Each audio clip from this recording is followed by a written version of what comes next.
E estamos aqui com mais um vídeo do nosso canal Política em Debate. Aqui a gente debate política, debate economia e temas relevantes para a sociedade. São vídeos entre 5 e 10 minutos.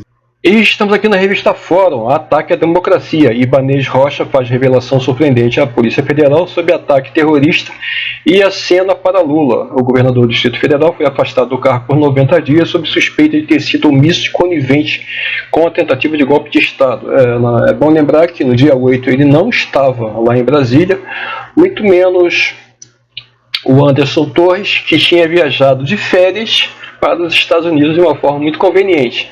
Nem está o Ibanez Rocha em Brasília e também nem está o Anderson Torres. Os dois, aquelas pessoas chaves para impedir, então, que, chame você de baderna ou terrorismo, tenha realmente acontecido. Na verdade, se você for olhar à luz do que reza a legislação hoje a respeito da lei antiterrorismo, aquilo ali foi sim terrorismo. Por que foi terrorismo?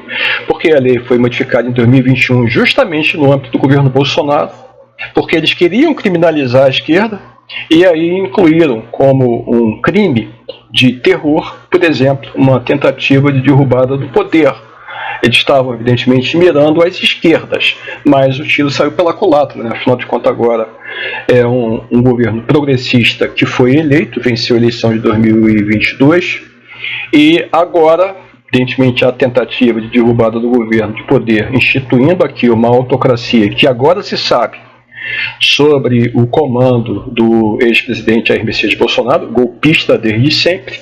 É óbvio que essas pessoas são então classificados nesse momento, aqueles evidentemente que participaram dos atos de depredação e que pediram golpe de Estado em frente aos quartéis, e especialmente no quartel-general de Brasília, são sim golpistas. O governador do Distrito Federal, Ibanez Rocha, que foi afastado do cargo por 90 dias por determinação do STF sobre a suspeita de omissão e conivência com o ataque terrorista bolsonarista realizado no domingo, prestou depoimento nesta sexta, dia 3, à PF. Acusado de ter sido omisso e conivente com a tentativa de golpe perpetrada pelos terroristas bolsonaristas, aqui está colocado correto, Ibanez Rocha declarou à PF que o seu governo tentou desmontar o acampamento terrorista, mas que o exército impediu a retirada das barracas. Isso é plena verdade. Plena verdade. Aliás, o ministro da Defesa, o José Múcio, ele tinha garantido ao presidente Lula e também garantido ao ministro da Justiça, o Flávio Dino, que até o dia 6 de janeiro aquele acampamento estaria desmontado. Isso não aconteceu. Não aconteceu. E agora nós temos aqui essa declaração que simplesmente ela coloca a luz de acordo com aquilo que ocorreu. O exército compactuou com aquilo ali. Essa é a realidade. Acusado de ter sido omisso e conivente com a tentativa de golpe perpetrada pelos terroristas bolsonaristas, Ibanez Rocha declarou à PF que o seu governo tentou desmontar o acampamento terrorista, mas que o exército impediu a retirada das barracas. Essa é uma realidade. Essa é uma realidade. Agora eu quero saber como é que vão ficar essas coisas. Já um coronel agora foi feito em PM militar, um coronel que participou daqueles atos todos de forma ativa, né? Ele já foi formalmente acusado por 2 crimes no âmbito da justiça militar.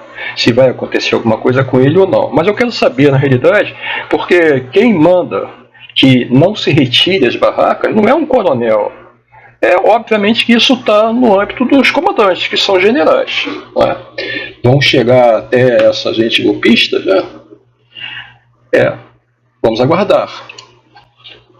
Além disso, Ibanez afirmou que o acampamento estava instalado em uma área sujeita à administração do comando do Exército. Isso. Nós já publicamos vários vídeos aqui. É óbvio que o Ibanez Rocha agora está tirando dele da reta. No raio em torno de 1.200 metros de qualquer instalação militar em território brasileiro, aquela área é de jurisprudência daquela força, né, armada que está ali presente, seja a Marinha, a Aeronáutica ou o Exército. Né? E é óbvio também que desde o dia 1º de novembro, quando começaram esses acampamentos em frente justamente de uma área sob comando do Exército, óbvio, cristalino, que aquilo, na minha opinião, já tinha um grande arranjo, porque senão aquelas pessoas todas seriam retiradas pelas prefeituras e pelas polícias militares, porque ali era a jurisdição do Exército. Só eles poderiam atuar. Mas por que só eles poderiam atuar? Porque já está firmado jurisprudência a nível da mais alta corte que, nas imediações, além de ser de responsabilidade do Exército, a sua jurisdição, no raio de 1.200 metros, o Exército, a Marinha e a Aeronáutica têm poder de polícia para prender e também fazer valer a lei naquela região adjacente às suas instalações, até porque aquilo ali coloca em risco a própria unidade militar. Isso foi feito não. E por que que então as pessoas ficaram lá 68 dias e que no final o resultado líquido e certo disso foi com o governador Ibanez fora do Distrito Federal, o Anderson Torres, secretário de Segurança do Distrito Federal. Esses dois são os responsáveis pela esplanada Brasília. O GSI ter liberado no dia anterior ao dia 8 uma parte substancial do efetivo do próprio Exército que fazia a guarda do Palácio do Planalto, deixando uma unidade muito pequena e despreparada, sem qualquer armamento para coibir atos anti-motim. E sim, os que ficaram lá estavam armados com fuzis, ou seja, teriam que matar as pessoas que tentaram entrar. E ainda mais no dia 8, como nós já publicamos aqui em vários e vários vídeos, e muito provavelmente todos vocês já sabem, a própria polícia militar, agora sem o comando do Ibanez, que não estava em Brasília, agora sem o comando do Anderson Torres, que estava de férias nos Estados Unidos, inclusive foi encontrar em Orlando com o Bolsonaro. A própria polícia militar escoltou a horda de terroristas que depredaram tudo. E teria inclusive havido gente do Exército, né, parece que um coronel, ainda mandando entrarem. Como disse o Lula, as portas do Palácio do Planalto, elas não foram arrombadas, elas foram abertas. Abertas. Abertas. E quem é que abre a porta? O GSI. O GSI, Gabinete de Segurança Institucional. Essa é a realidade. Não dá mais para ficar passando pano e negando que isso tudo aconteceu. Então houve sim uma ação ativa do Exército. Todo o Exército? Muito provavelmente não, porque nessa altura do campeonato, né, e desde a instalação do governo Bolsonaro, o Exército deve estar rachado em dois. Uma ala, especialmente daquele generalato, coronéis e cargos de elevado nível no âmbito militar do Exército, que apoiou, participou e lucrou no governo Bolsonaro, inclusive se colocando ao lado do autocrata, que é o Putin, Vladimir Putin, e talvez uma outra ala, quem sabe majoritária ou não, vai lá saber, que ficou neutra, mas aceitou tudo isso. Seguimos. Em seu depoimento, Ibanez declarou que a sua gestão, palavras do Ibanez, manteve contato com os comandantes militares para organizar a retirada pacífica dos acampados e revelou que foi acordada a data de 29 de dezembro de 2022 para dar início à operação de remoção dos bolsonaristas, mas o prazo foi sustentado por ordem do comando do Exército. Já havia, veja como o Exército estava dividido. Dentro do âmbito da administração militar do Exército, tinha sido publicada uma notícia que no dia 23 de dezembro aquilo tudo deveria estar desocupado. Isso é ordem do Exército, mas essa ordem depois foi sustada e também no dia 29 também não foi cumprida. Ou seja, dentro do Exército nós temos evidentemente um grande racha. O governador afastado disse ainda que algumas barracas chegaram a ser removidas, porém os policiais militares e agentes do Distrito Federal Legal não conseguiram finalizar o seu trabalho por oposição das autoridades militares. Tem vídeo mostrando isso. Em sua declaração à PF, Ibanez também afirmou que as tratativas com o Exército ficavam a cargo da Secretaria de Segurança Pública do Distrito Federal. E quem é mesmo o secretário? É claro que é o Anderson Torres, e que a equipe de transição no novo governo Lula tinha conhecimento da oposição do Exército na retirada dos acampamentos. O resultado foi isso. É cristalino que, óbvio que uma ala do Exército, não acredito que seja a corporação inteira envolvida nessa tentativa de golpe, destruição da democracia e especialmente traição ao Brasil, tenha participado disso. Mas é óbvio que uma ala, que tamanho, não se sabe, que compactuou com isso. E essa ala, ela foi perdedora.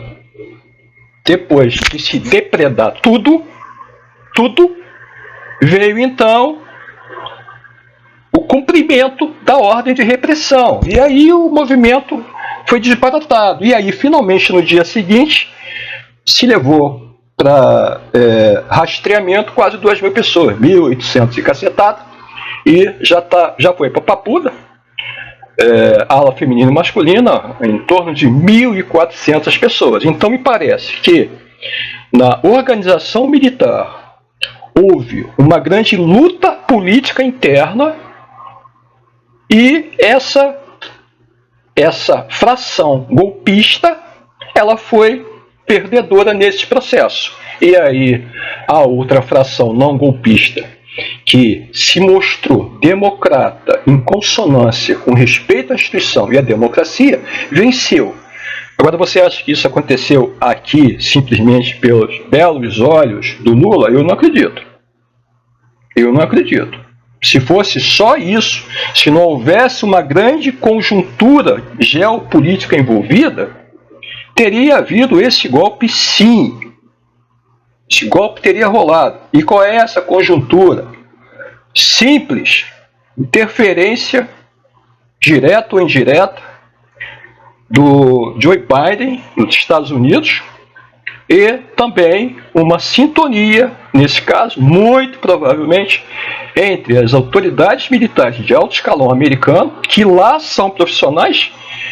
Lá não se meteram na aventura de dar o tal golpe do Trump em 6 de janeiro de 2021, com a ala daqui, que talvez seja a majoritária e a minoritária seja esses generais de pijama. Esses nomes você já conhece, são os que estavam à linha de frente do governo Bolsonaro, se beneficiando, ganhando muito dinheiro, não é? E aí, finalmente, essa ala venceu. Tá? Então eu acho que houve interferência americana aqui. Mas por que interessava essa interferência dos Estados Unidos aqui? Muito simples. Muito simples. Imaginem vocês um golpe de Estado aqui no Brasil agora, por força, entre aspas, de um levante popular igualzinho no dia 6 de janeiro de 2021. E aí, já com um decreto golpista preparado para uma intervenção no TSE, já com embaixo o espaço do Bolsonaro assinar, volta Bolsonaro triunfal, e aí se institui um governo de transição até que a coisa seja apurada, e aí já se sabia que eles iam modificar o resultado da eleição, e aí eles iriam então dizer, tá vendo, nós vencemos e não foi o Lula, então foi justo o que aconteceu, mas nós lamentamos todo o quebra-quebra que houve, e aí isso tudo se tornaria um status quo, e em 2024, quando acaba o mandato, então vai ter eleições nos Estados Unidos, os trumpistas agora, inflamados pelo sucesso dos bolsonaristas terroristas daqui, tentariam derrubar lá o governo então do Joe Biden e também destroçar a democracia, não é? Da mesma maneira que teria ocorrido aqui. Não ia rolar. Aliás, lá nos Estados Unidos, a recomendação do comitê que investigou Trump recomendou o banimento da vida pública, o banimento dele da vida pública para sempre, baniu para sempre. Além do mais, vão colocar sobre ele processo e mais processo. E aqui no Brasil, com um golpe que não funcionou, porque o exército dividido, a ala minoritária perdeu. Mas os generais da ala minoritária, esses todos aí, que a gente sabe quais são os nomes, eu só não vou citar aqui porque eu não quero receber um processo esses também vão para a cadeia, esses vão perder as suas poupudas aposentadorias? Eu duvido. Vão pegar um ou outro de alto escalão, como já pegou um coronel, mas duvido que os generais vão sentar no banco dos réus, num grande expurgo, tá? Por causa desse fracassado golpe de Estado. Duvido. Tá? Essa é a verdade. É assim que eu vejo. E só não rolou aqui justamente por causa disso. Mas o que vai acontecer com o Bolsonaro agora? Vocês já devem estar percebendo o que está acontecendo. A PGR, que era omissa à lei, passava pano para tudo, durante 4 anos do governo Bolsonaro, agora pediu que o STF, que já autorizou, já incluiu no processo, investigue Bolsonaro justamente por esses atos terroristas e tentativa de destruição da democracia. Não parece que a coisa é tipo assim, já um script escrito? PGR, faz isso aí que eu vou autorizar. Foi justamente isso, ou seja, a PGR não é boba nem nada, não, esse cara já caiu, agora esse golpe não deu certo, é melhor a gente mudar de lado, assim como o Ibanez Rocha também aqui acenando pro Lula. Tá? É igualzinho, assim que funciona, assim como o velho da Havan também dizendo não, eu sempre respeitei, não, nós temos que trabalhar, temos um novo governo, temos um novo presidente, nós vamos para frente, o que importa é o Brasil. Essa gente é assim. Mas o que finalmente vai acontecer com o Bolsonaro? Pode acontecer. A coisa mais óbvia é acontecer a mesma coisa com ele como aconteceu com o Trump lá depois das investigações devidas. Lembra que eu falei que o Trump está sendo pedido que ele seja banido da vida pública? Muito provavelmente vai acontecer com o Bolsonaro aqui. Tá? Se Trump vai ser preso nos Estados Unidos, não sei.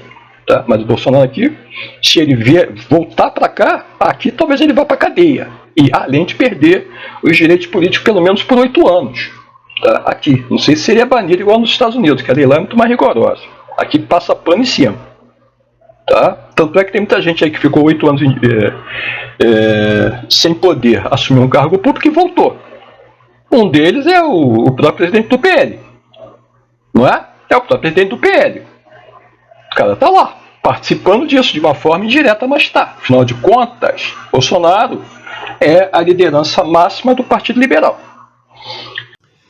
E se você chegou até aqui no nosso vídeo, deixe seu like e siga o nosso conteúdo. Até a próxima!